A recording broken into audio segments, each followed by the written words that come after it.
セックスを楽しく美しく深く皆さんと探求している今ここのここです。デスティン・デレクさんをお迎えしています。アメリカ人の、セックスだったりとか、男性性、本当に真の意味でどういうことがどういう人が男らしいかということをね、世界中で、教育してくれてる、コーチでもあり、Evolved Masculine という、会社をやったり本を書いたりしている方ですけれども、奥さんが日本人ということでね、すごい日本人の男性にもぜひともこのメッセージを伝えたいということで、お招きしています。よろしくお願いします。デスティンさん。Thank you for having me. Thank you, thank you.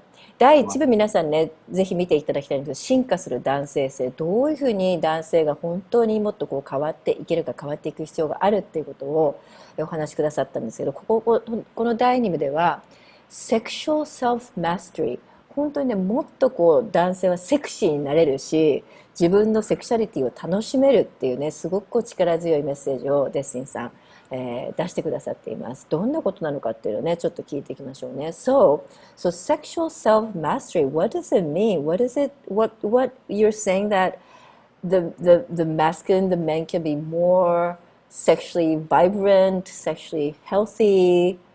What does that mean? Yes, Yeah. yes. If this uh, if this Me Too movement showed men anything, it's that perhaps we've received a lot of programming around what sex is and how it's supposed to be, and how we're supposed to be as men and how we're supposed to engage with women might be flawed. And there's there's something else that's being asked for. And for a lot of men, there's confusion around, okay, I kind of get that there are these things I'm not supposed to do or be anymore, but then what? So often when we think about sex and our sexuality, especially as men, we automatically go into women, and it all starting there, and often like this, our minds and our eyes and what we're seeing. And I use the phrase sexual self-mastery to start as a reminder that our sexuality actually starts here. Our sexuality is ours. Your sexuality is yours. It has existed within you since before the first person that you sexually engaged with and after the last person that you sexually engaged with. It is a relationship that is with you always. And like any relationship, you can cultivate it, you can grow it, you can expand it, you can evolve it, or you can ignore it and watch it kind of atrophy. You can be more unconscious in your approach, or you can be more conscious and aware in your approach. So one of the root parts of it for men is learning to gain control of our ejaculatory reflex. With that, learn to master your sexual energy. So there's this energy that generates in your body when you're turned on. And for a lot of men, that energy stays located largely in their groin. Sure. And they get turned on, they feel this pressure here, and then it pops out, ejaculation. And sexual self-mastery is learning to be able to feel these subtle energies, something that I believe that Japanese people, including Japanese men, do better than most people in the West. And then to be able to intentionally move this sexual energy through more of your body, so that you can decide when you ejaculate rather than it just being something that happens to you. And also, so if you do choose to ejaculate, it actually ends up being a much more powerful experience as it flows through your entire body instead of just being located right here. Definitely. But this also is about sovereignty. It's about your power as an individual and as a man. When you are ruled by your sexuality and sexual energy, like it's running the show, that's not power. When you feel like you have to repress and suppress your sexuality because it's not okay, that's not power. So again, there's a third place of learning to be able to just be with your sexual energy, to be able to hold your sexual energy, to feel your desire and choose what you do with that desire. That makes sense? Yeah, definitely. And I think to begin with, to really own your sexual desire and to be okay with it and say it's nothing wrong with it. Actually it's a beautiful thing. This is a life force, right? I think there's a lot of people, a lot of men who are not exposed to that idea. They're ashamed by it. They think that it's not okay to have that energy. And like you're saying, there's not many outlets that they know of. And so Well, definitely the the mastery. fact that it is so constricted is why it often comes out in these unusual or distorted ways. Yeah. Japan and America are probably the two countries in the world most known for their porn. Yep. They both have reputations when it comes to their porn. Yeah. And I think that's rooted in that both have their own different but own ways of being very repressed around sexuality. Yeah. And so that repression actually feeds into this obsession. Yeah. And the obsession comes out in, you know, tentacles and schoolgirls. And Yeah. So I say it's not to say that there's anything inherently wrong or problematic in such things, but I do think that those are primarily expressions of the fact that we're mostly. Yeah. It finds ways. Yeah. Definitely. Let me ask you a question of affairs, because in Japan, this is kind of like a culture. It's called furin.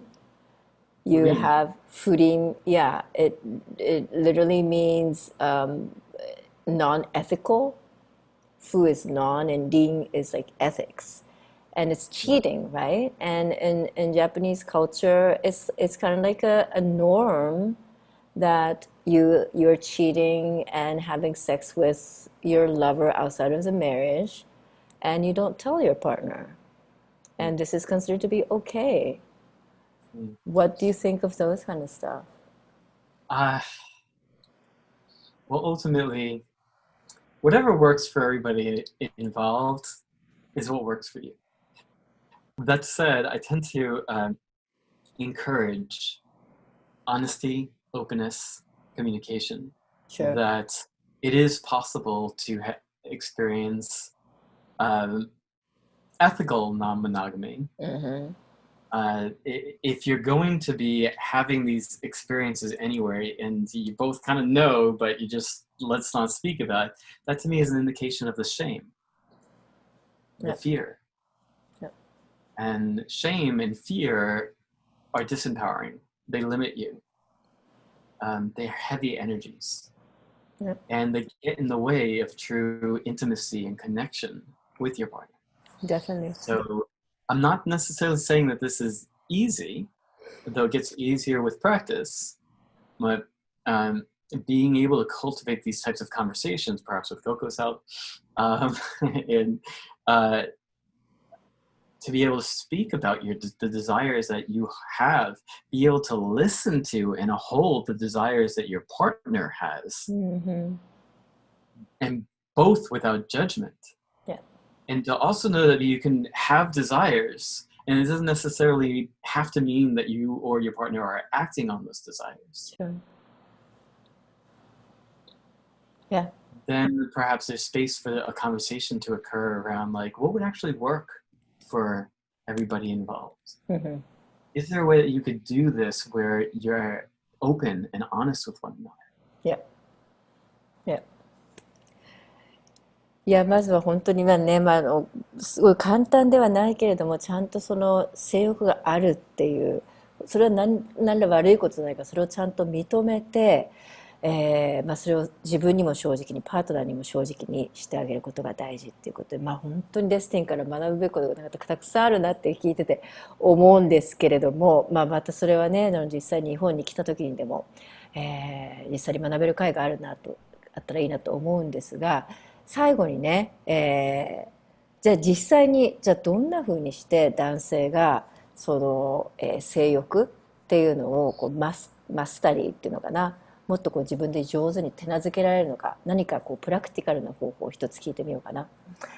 So I feel like there's so many things that the Japanese men, need to learn from you, and to really enhance and cultivate also the healthy sexual desire. Can you please tell us one thing in like a concrete practice, Yeah, actually, anything that anybody can do right away? Yeah. yeah. So this is around sexual self mastery, and this is basic yet powerful. Earlier, I spoke about learning to simply feel and be with your desire, your turn on, your sexual energy. As you go about your day to day, I want you to take a moment, in fact, start right here, Mm-hmm. to bring your awareness to your sex. Yeah. If you're a man, your cock, your balls. If you're a woman, your yoni, pussy, vulva, vagina, whatever words work for you. And just hold your awareness there. Notice this part of your body. Feel whatever you feel. Maybe it feels fairly numb. Maybe you feel a little like tingling sensations. Maybe some like pressure or a feeling of expansiveness or a little electricity. Maybe something else. Notice what you notice Mm-hmm. without judgment. And keep checking in as to how you feel in this part of your body throughout your day in different situations. When you're alone, when you're sitting, when you're showering, doing different things. When you see your lover, your partner, when you see the cashier at a cafe or grocery store, when you're walking down the street, when you're in the metro, in different situations, just check in. Notice what you feel. Yeah. Notice if there are any differences. If you ever feel a flood of blood flowing in, or from a physical level, like a physical arousal, or just like the more like tingling, subtle sensations. And practice just noticing, feeling, and being with whatever you're feeling without needing to do something with it and without needing to stifle it or shut it down. Mm-hmm. Okay. So that's the first step, to really put awareness there. And practice simply being with. Yeah. And not acting on it.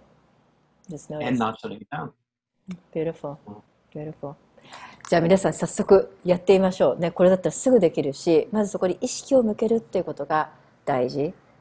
そしてこう自分のちゃんとこうセクシャルエネルギーとこう仲良くしていくっていうことかもしれないですよね。はい。ぜひとも男性の皆さんね、自分のその性欲、セクシャルエネルギーってじゃあどんな風にいつも扱ってるの？それからどんなことをもっとデスティに学びたいのかな、あったらぜひともコメントに書いていただきたいと思います。いや、もうやっぱ性欲コントロールの大変だとか、もっともっとその自分のオーガズムっていうことを、なんて言うんでしょうね、こう育てていくっていうのかな。デスティンはモーティオーガズム、何回もねそのオーガズムをするような体になれるみたいなことも話してたりするんですけれども、そういうプラクティスもまたシェアできたらと思っています。では皆さんぜひとも第3部も見ていただけたらと思います。Thank you so much, Destin. I'll see you in the next round. ありがとうございました。ジャンクなセックスはもういらない。もっと深く美しくセックスも人生も深めていきたい人、ぜひともメルマガに登録してください。そっちで会いましょう。Love you.